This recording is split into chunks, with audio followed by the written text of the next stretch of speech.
الرحمن الرحیم السلام علیکم ورحمۃ اللہ وبرکاتہ۔ جی اسٹوڈنٹس، کیسے ہیں آپ سب؟ امید کرتی ہوں اللہ کے فضل و کرم سے آپ سب خیر وعافیت سے ہوں گے۔ آج کا لیکچر سٹارٹ کرنے سے پہلے دعا پڑھ لیجئے۔ ربی اشرح لی صدری ویسر لی امری واحلل عقدۃ من لسانی یفقہوا قولی ربی زدنی علما۔ جی بیٹا، آج کا ہمارا ٹاپک ہے مسئلہ کشمیر کی ابتدا اور ارتقاء۔ جیسا کہ ہم جانتے ہیں مسئلہ کشمیر پاکستان اور بھارت کے درمیان ہمیشہ سے ہی متنازع ہے، اور جب سے پاکستان بنا تب سے آنورڈ یہ مسئلہ دونوں ممالک کے درمیان جو ہے حالات کو کشیدہ کیے ہوئے ہے۔ آئیے اس مسئلے کا جائزہ لیتے ہیں بیٹا۔ پاکستان اور بھارت کے درمیان مسئلہ کشمیر شروع سے ہی وجہ تنازع چلا آ رہا ہے۔ کیا میں پاکستان کے بعد کشمیر کی قریباً 80% آبادی مسلمان تھی، اور وہ آبادی چاہتی تھی کہ کشمیر کو پاکستان میں شامل کیا جائے، لیکن وہاں کا جو ڈوگرا راجا تھا ہری سنگھ، وہ پاکستان اور مسلمانوں کے بہت زیادہ خلاف تھا۔ اس نے بہت عیاری اور مکاری سے کام لیتے ہوئے کشمیر کا الحاق بھارت سے جو ہے وہ کر دیا، اور بھارتی فوجوں کو کشمیر میں داخل کر کے یہاں بھارت کا تسلط قائم کر دیا۔ اس پر کشمیری مسلمانوں نے علم جہاد بلند کر دیا، اور وادی کے تقریباً 1/3 حصے کو انہوں نے بھارتی فوجوں سے آزاد کرا لیا۔ جی بیٹا، مسئلہ کشمیر سلامتی کونسل میں جب بھارتی فوجیں کشمیری مجاہدین کے قبضے سے علاقہ چھیننے میں ناکام ہو گئیں، تو اپنی اس سبکی کو مٹانے کے لیے بھارت نے جو ہے مسئلہ کشمیر کو سلامتی کونسل میں لے جانے کا فیصلہ کر لیا۔ بھارت نے بیٹا وہاں پہ یہ موقف اختیار کیا کہ کشمیر کا جب باقاعدہ الحاق بھارت کے ساتھ ہو چکا ہے تو یہ علاقہ بھارت کا حصہ ہے۔ بھارت نے یہ بھی دعویٰ کیا کہ پاکستان نے کشمیر پر حملہ کیا ہے، جس کا مطلب بھارت پر حملہ ہے۔ پاکستان نے کشمیر کے بھارت کے ساتھ الحاق کی قانونی حیثیت کو چیلنج کیا، اور سلامتی کونسل کو حقیقت حال سے آگاہ کرتے ہوئے زور دیا کہ کشمیر کے مستقبل کے فیصلے کا حق اس کے ہندو راجا کو نہیں بلکہ وہاں کے عوام کو حاصل ہونا چاہیے۔ سلامتی کونسل نے پھر ایک قرارداد کے ذریعے کشمیر میں جنگ بندی کی اپیل کی، چنانچہ 1 جنوری 1949 کو جنگ بندی عمل میں آئی۔ ٹھیک ہے، اس کو آپ انڈر لائن کر لیں یا ہائی لائٹ کر لیں کہ کشمیر میں جنگ بندی جو ہے 1 جنوری 1949 میں کی گئی۔ اکثر یہ MCQ جو ہے وہ پوچھا جاتا ہے۔ کشمیر کے مستقبل کا فیصلہ۔ سلامتی کونسل نے بیٹا پاکستان کے اس موقف کو تسلیم کر لیا کہ کشمیر کے مستقبل کا فیصلہ ریاست کے عوام کو حاصل ہونا چاہیے، اور اس مقصد کے لیے اقوام متحدہ کی زیر نگرانی جو ہے استصواب رائے کرایا جائے گا، یعنی کہ اقوام سے ان کی رائے پوچھی جائے گی، یعنی کہ وہ کشمیر کا الحاق پاکستان سے چاہتے ہیں یا اس کا الحاق جو ہے وہ بھارت سے چاہتے ہیں، یعنی کہ استصواب رائے سے مراد ہی یہی ہے ان کی رائے پوچھنا۔ سلامتی کونسل کی اس قرارداد کو پاکستان اور بھارت دونوں نے منظور بھی کر لیا، اور جنگ بندی ہو گئی، یعنی جنگ بندی سے مراد یہ ہے جنگ کو ختم کر دیا گیا۔ جنگ بندی کی خلاف ورزیوں کو روکنے کے لیے اقوام متحدہ نے جنگ بندی لائن کی جو ہے نگرانی کے لیے اپنا مبصر مقرر کر دیا۔ مبصر مقرر کرنے کا مقصد یہ تھا تاکہ دونوں ممالک جو ہیں اقوام متحدہ کے اس فیصلے پر عمل کریں، اور وہ ان حدود کو جو ہے وہ اس کی تجاوز نہ کر سکیں۔ بھارت کی ٹال مٹول کی پالیسی۔ ان ابتدائی مسائل کے طے ہو جانے کے بعد توقع یہ کی جا رہی تھی کہ اقوام متحدہ اپنے زیر نگرانی کشمیر میں استصواب رائے کرائے گا، اور اقوام متحدہ نے اس سمت کچھ کوششیں بھی کی، لیکن بھارت اس معاملے میں شروع ہی سے پرخلوص نہ تھا۔ اس نے کشمیر میں آزادانہ استصواب رائے کی راہ میں روڑے اٹکانا شروع کر دیے، کیونکہ بھارت یہ جانتا تھا کہ کشمیر کے عوام پاکستان ہی کے حق میں ووٹ دیں گے، لہٰذا اس نے ٹال مٹول کی پالیسی اختیار کی اور وہاں کثیر تعداد میں فوجیں متعین کر دی۔ اس صورتحال کے بعد بھارت نے کشمیر کو اپنا اٹوٹ انگ قرار دیتے ہوئے استصواب رائے سے صاف انکار کر دیا۔ اٹوٹ انگ سے مراد یہ ہے کہ بھارت کشمیر کو اپنا ایک لازمی جزو قرار دیتا تھا، اور وہ یہ نہیں چاہتا تھا کہ کشمیر میں ووٹنگ ہو سکے یا لوگوں سے ان کے رائے پوچھی جا سکے۔ اب بھی یہ مسئلہ ابھی تک جو ہے چلتا جا رہا ہے، اور ابھی تک یہ مسئلہ کسی بھی صورت میں حل نہیں ہو پایا۔ جی بیٹا، یہ مسئلہ کشمیر کی ابتدا اور ارتقاء ابھی میں نے آپ کو پڑھایا بیٹا، یہ ایکسرسائز کا جو ہے لانگ کوسچن نمبر 7 ہے، یہاں سے شروع ہوگا اور اس سے آنورڈ آپ اس کو آگے چلیں گے اگلے صفحے تک، بھارت کی ٹال مٹول کی پالیسی تک، یہاں تک، ٹھیک ہے، پاکستان کے اسلامی کانفرنس کی تنظیم کے رکن ممالک کے ساتھ تعلقات سے اوپر تک۔ اس کا جواب ہے لانگ کوسچن نمبر 7۔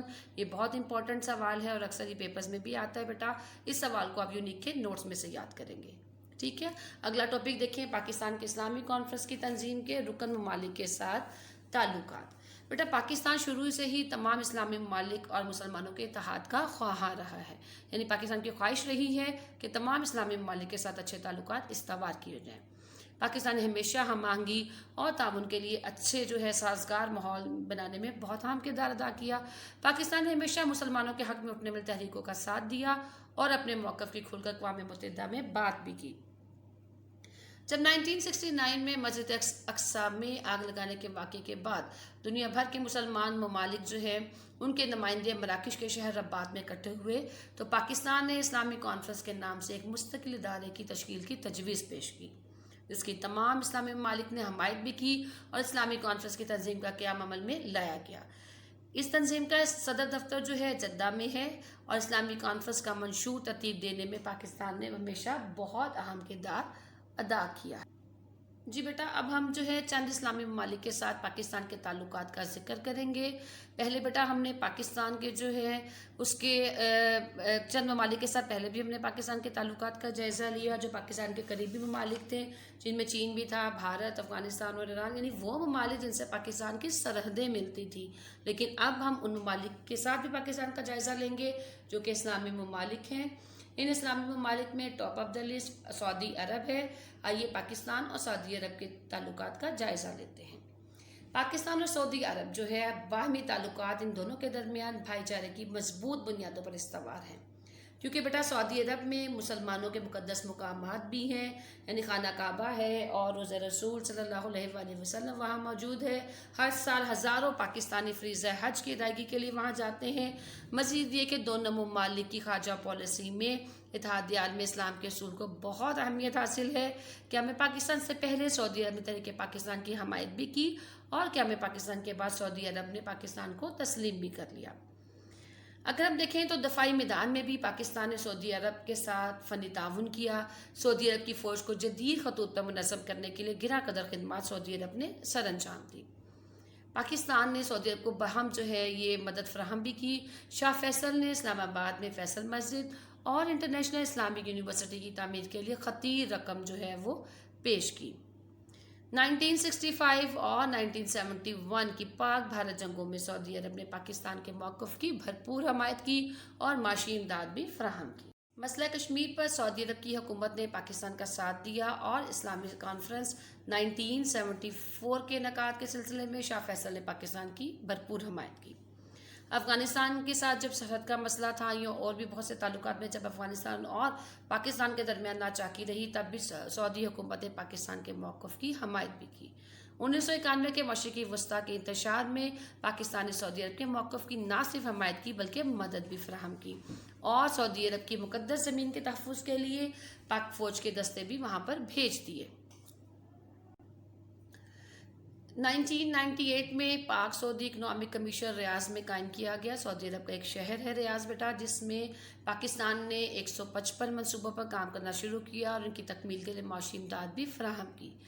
بس پاکستان اور سعودی عرب کے درمیان دو طرفہ قریبی تعلقات موجود ہیں، جس کی بنا پر وہ ایک دوسرے پر اعتماد کی فضا بھی ان دونوں کے درمیان قائم ہے اور سعودی عرب اور پاکستان کی مضبوط دوستی کو وقت نے بہت حد تک ثابت بھی کر دیا ہے۔ جی بیٹا، پاکستان اور سعودی عرب کے تعلقات ایکسرسائز کا لانگ کوسچن نمبر 9 ہے۔ اس پہ آپ نے ہیڈنگز بنانی ہے۔ میں بولتی ہوں بیٹا، آپ جو میں پوائنٹس بتا رہی ہوں اس کو خط کشید کر کے ہیڈنگ بنا لیجئے۔ پوائنٹ نمبر 1 پہ آپ کی ہیڈنگ ہوگی سعودی عرب کے ساتھ باہمی تعلقات، ٹھیک ہے۔